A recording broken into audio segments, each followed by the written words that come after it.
What does it take in the marriage for that communication, for that, even the fact that, you're both asking each other questions, you're both checking in with each other. Like, that's not easy. It's challenging. Yeah. Like, what has that taken, like, from both of you to really be able to make those big decisions together? It's taken me learning from my wife. That's it. Like, she, I think, has always known and always figured out how to communicate, how to do this. Wow. And I think I've been terrible at it. I think I've been rubbish at it, because I think I lived for a very long time an existence of just, nothing will move me from this train I am on. This is it. Oh, you're hopping on? Great. But this is the thing. And actually you then realize that isn't the case. I mean, we don't argue very much. We really, really try to talk in the day, right? To not make it the last thing we do. Even if you are going to bed with like, what are they? Yeah, and it's more her than me. And she's like, well, I can talk to you about that tomorrow. You know what I mean? But it's so much better than going to bed, going to sleep. Just don't go to sleep on an argument. Yeah. That's the first thing. And I think I learnt quite, probably halfway through our marriage, that actually, if all you're doing, and this is an almost impossible thing to do, but if you're at least trying to, you're pretty much there. If you're going, well, if all you're trying to do is meet your partner's needs, then all yours in turn will be met. They just will. Like, how many times do we hear? It's funny. We had a friend of ours, or a friend of my wife's. They're friends of ours, but if we ever broke up, she'd get her. Man, now you've got me thinking about all our friends. Divide it up. Yeah, it's quite a fun game. I think my wife's going to take. It's quite a fun game, but and she was saying this a few years ago now. She was like, "Oh, he just never does anything for me.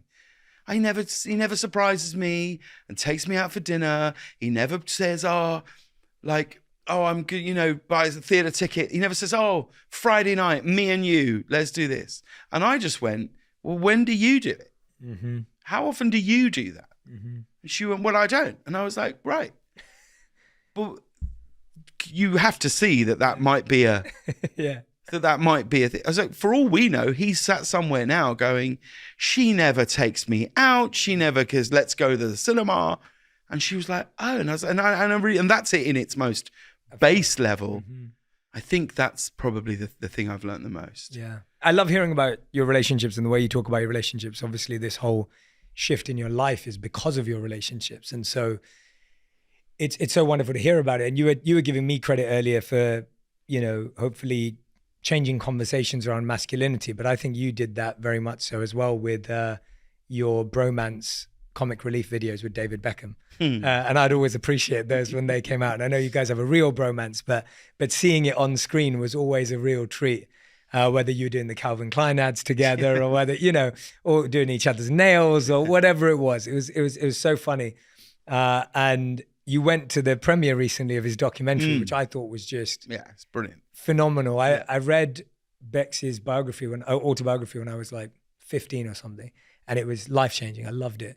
And getting to watch the doc was obviously reliving it again. Oh, I mean, what a story. What a story, right? Just the whole thing. When I watched it, it really, really reminded me.